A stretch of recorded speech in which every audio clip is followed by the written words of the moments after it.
There was a time when the naturists were hiding in the deepest, darkest places in the woods. Oh my God, this is ridiculous. No, it's perfect. It's perfect. It's perfect to set the scene. Continue. Yeah, no, but the bugs are biting me. I'm gonna get out. I'm gonna get out of the woods.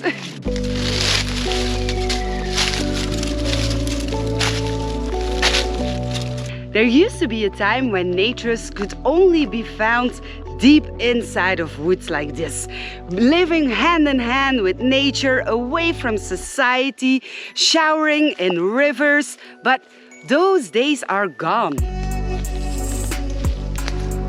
Today you can find naturists everywhere. You have hotels, bed and breakfast, even cruises. But still, the campsite is the most popular one. Although, also here we're seeing a revolution. Look, the revolution is sitting there, a naturist with a sarong. The sarong is not the real revolution we want to talk about today. What is becoming very popular is camping, but more in a luxurious style. And look at the popularity of van life. I hate the popularity of van life. Yeah, the popularity of van life is the reason why we don't have a van yet. But also this is not that new. Campers and camper vans and caravans have been used for the last couple of decades. But since several years, we can see a new style of luxurious camping. Glamping. And maybe you're wondering why we're telling you all this. Well, I gotta show you something.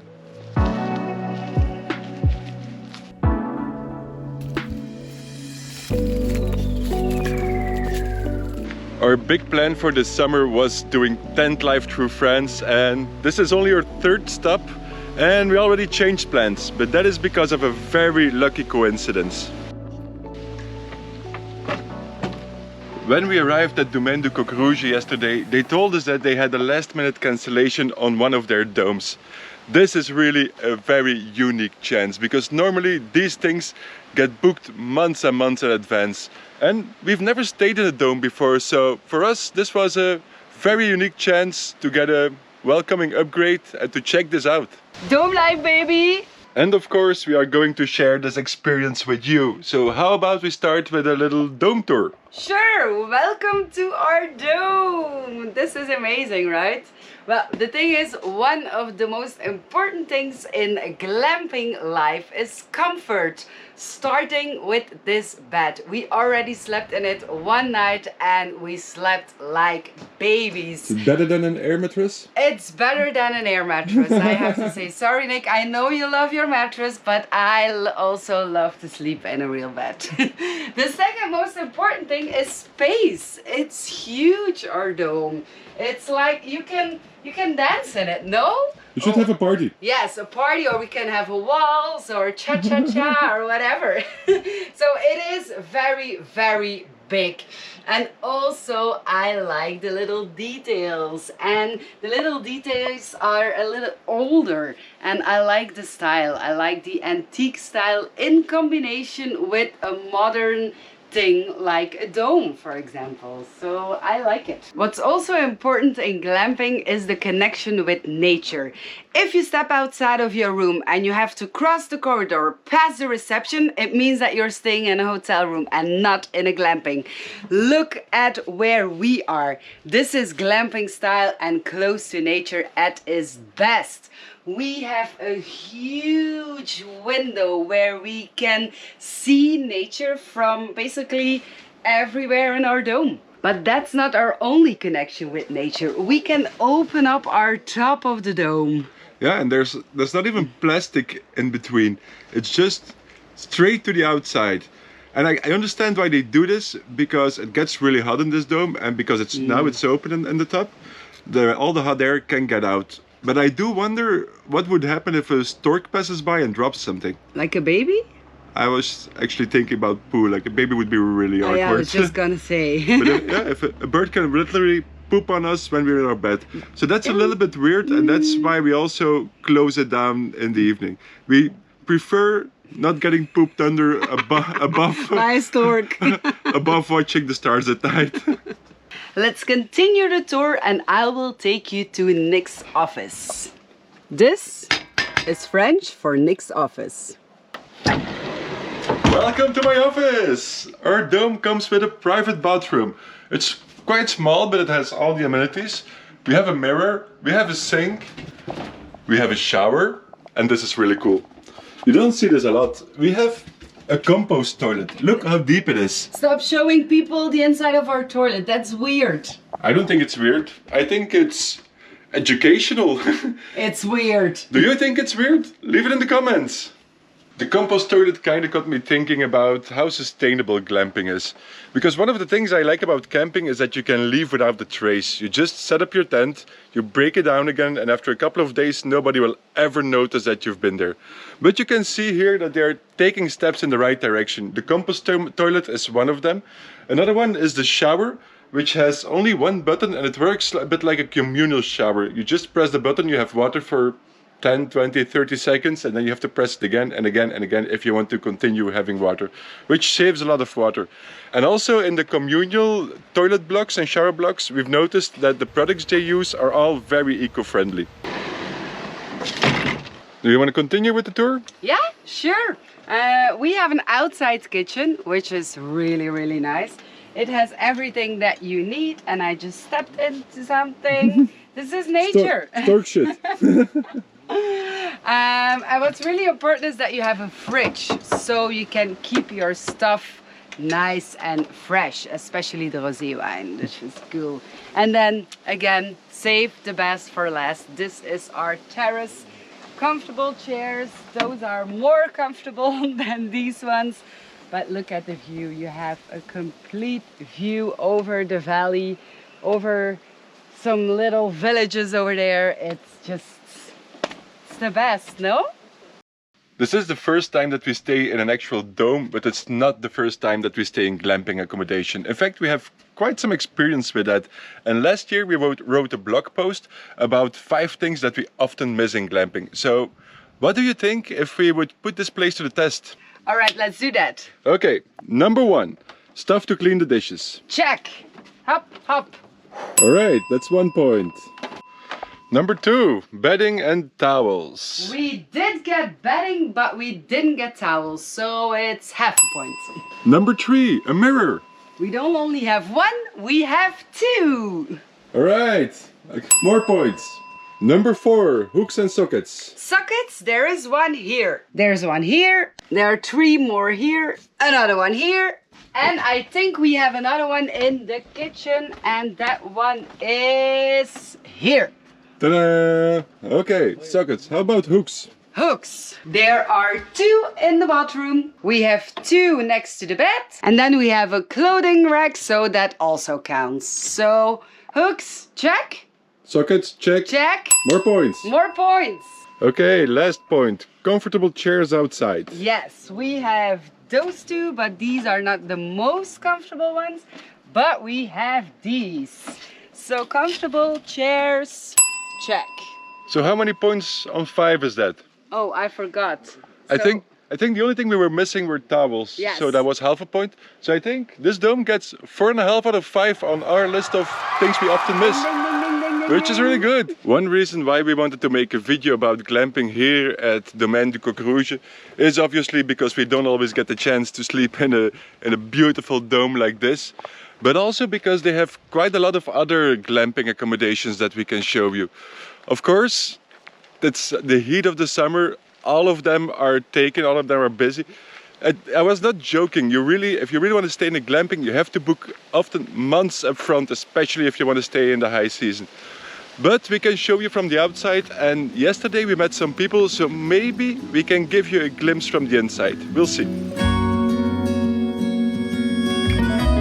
There are some bungalows over here, but I'm not really sure if we can count these as glamping.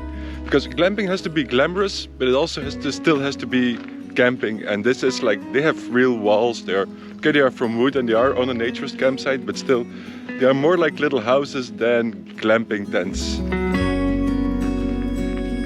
This already looks a bit more like glamping. It's really small, but it has 2 sleeping compartments, one at the top and one here at the bottom. And there's a table and a bench where you can sit and maybe prepare some lunch, although there are no cooking facilities, so it's gonna be a salad or something. But then these are also really cheap. I think it's about 30 euros per night, which is often less than we pay for a camping pitch.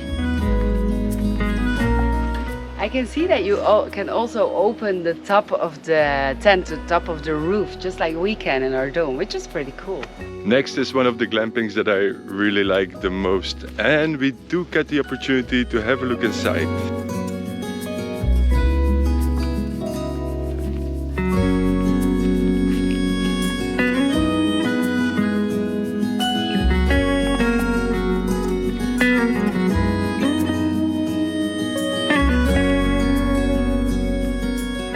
Look at this! How cool is this place? Oh, it's nice! I almost wish we could change it for, for our dome. No, I like our dome as well. I also like our dome. Oh, but this is nice! So, I love the rugs! give a small impromptu tour. Love it, love it, love it, love it, stay here.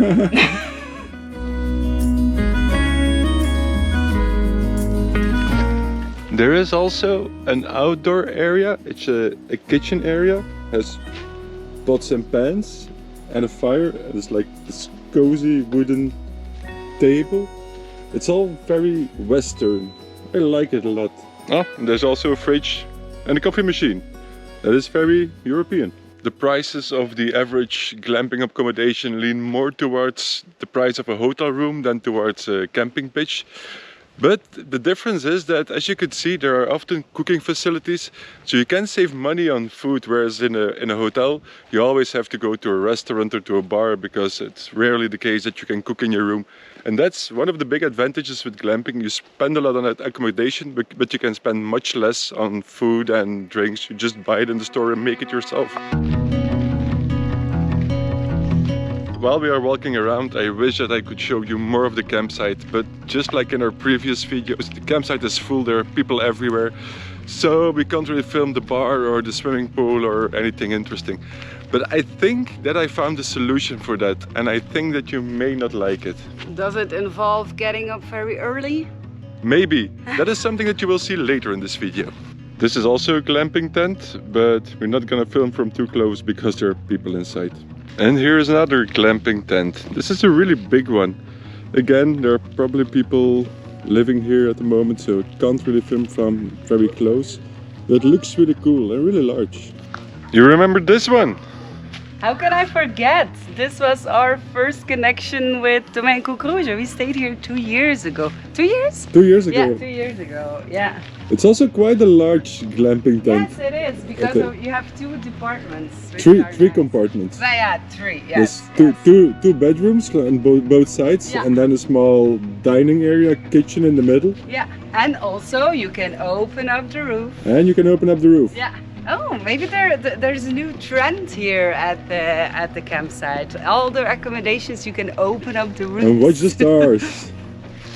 I think that this kind of concludes our short walk around the accommodations. There are a couple of others which we could not film because people were sitting outside, and yeah, people are on holiday here. We can't really ask them to go away just so we can film. So we are back at our dome, and if you want a weather update, it's very nice, blue weather. I'm sweating like a pig. It's very, very hot. So I think that it's time for an aperitif and maybe a small snack. We have love that sound of aperitivo. We have some good stuff here. We got some local cheeses. We have some baguette left somewhere. But most importantly, we have rosé. And this is, it's not wine from the region, it's rosé from the Provence region, which is the whole other side of France.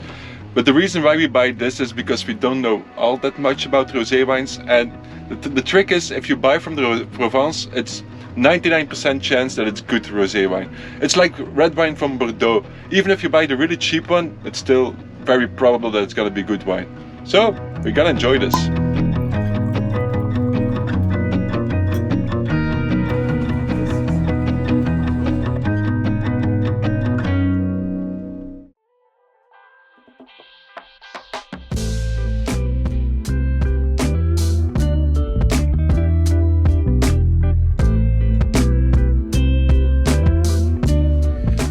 I'm not really used to vlog before coffee, but I guess it's the only way to show you the campsite. It's still a bit chilly, but I can feel that it's gonna be another very warm day very soon.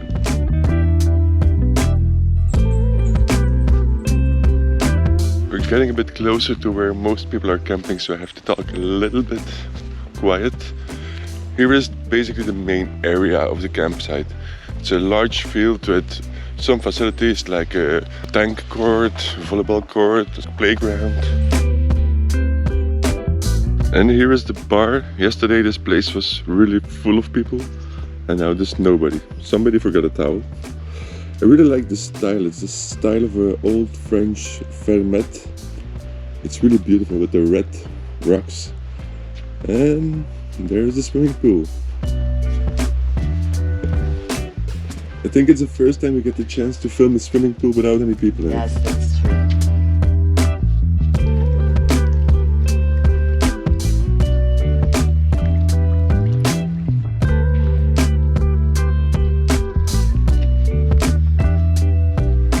You can find these beds all around the campsite. They're really fun. You can just use them to hang out, to sunbathe. Or to sleep. Can I use them now? Not yet. Sleepy. These beds really add to the atmosphere. There's a really bohemian atmosphere here at the campsite. That's something we can both very much appreciate. There's one more thing I will try to show you. Hopefully the people in the tents are not awake yet. No, it's not the fitness machines or the massage table. It's over there. Look at this. You can pretty much see all the way to the Dordogne Valley. It's also a cool sight to wake up to. Absolutely. But ours is better. Yes. And we have a dog. And we have coffee. So this was our short tour of Domaine du Coq Rouge. It's been a really quick tour, but we had to hurry before people wake up. And I'm not so used to be vlogging without caffeine in my body. But I hope that you get an idea, get a glimpse of the beauty of this place. And now it's time for coffee.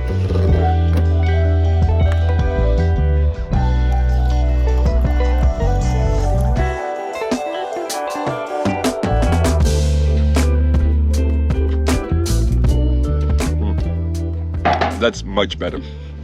So, glamping, is it worth it? Absolutely. Before we jump into conclusions, maybe we should go through some of the pros and cons of glamping. The big pro is, of course, the comfort. You get a lot of space, you get a real bed, you get all the stuff you need. Moving from a tent into this dome is basically like moving from a house into a castle.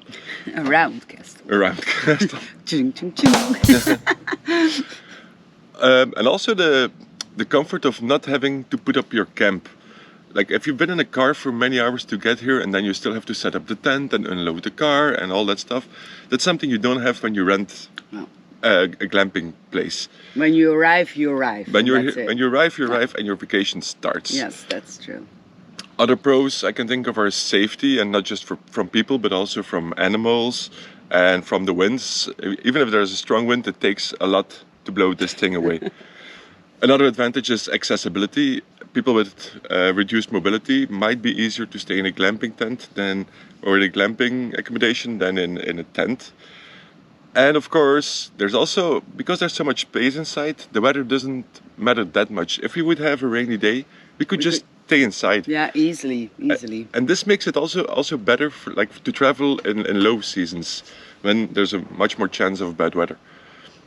When we think about the cons, there's the reduced adventure aspect. Like if you'd like to travel adventurous, maybe it's better in a tent than in something comfortable like this. You can create your adventure in different ways than just your tent. But yeah, it's true. It's different. That's true, and it's also less social. People are not going to show up on our deck here. We really have to, if you want to talk to other people, we really have to go out and talk to them. It's a different atmosphere than camping. It would be weird if people would just come up to our deck. And lastly, the last con I can think of is the price. Like the price of this thing leans much more towards a hotel room than it does towards a camping pitch. But of course, you get what you pay for. You pay for the comfort. For us, because we travel all the time, price is an important aspect. So we just can't afford to stay in glampings all the time. Yet. But I think if we would only travel for 1 or 2 weeks or maybe 3 weeks, we would definitely move to glamping. We would not camp in tents anymore. We would definitely go to glamping. Yeah. And one more thing I've been thinking about is that the uprise of glamping might also attract more people to naturism, because I imagine that there are lots of potential naturists out there who just don't like camping. No. And the majority of the naturist resorts are campsites. Yeah. So for them, this is an ideal solution. So they don't have to bring a tent, they don't have to sleep in a tent, they don't have to buy a camper or a van. They can just come here, stay in a glamping place and enjoy. Yeah, also if it's your first time, for example, I think you have a lot more comfort in an accommodation like this than in your tent, because here you can take it on your own pace a little bit more. Do you want to be naked or not? Do you want to walk around naked or not? Like if you are staying in a tent, it's more in the open. So I'll ask the question again. Glamping, is it worth it? Absolutely, yes. Absolutely. We've enjoyed our stay a lot in this dome, but tomorrow we're gonna move back to tent life. I was just gonna say, are you looking forward to it after all the pros and the cons? Of course, tent life is also fun. Yeah, we're going back to tent life. We're going further south into France, explore more naturist places. So if you don't want to miss that, you know what to do. Subscribe to our channel, put on your notifications, give us a big fat thumbs up, and we see you in our next video. Bye.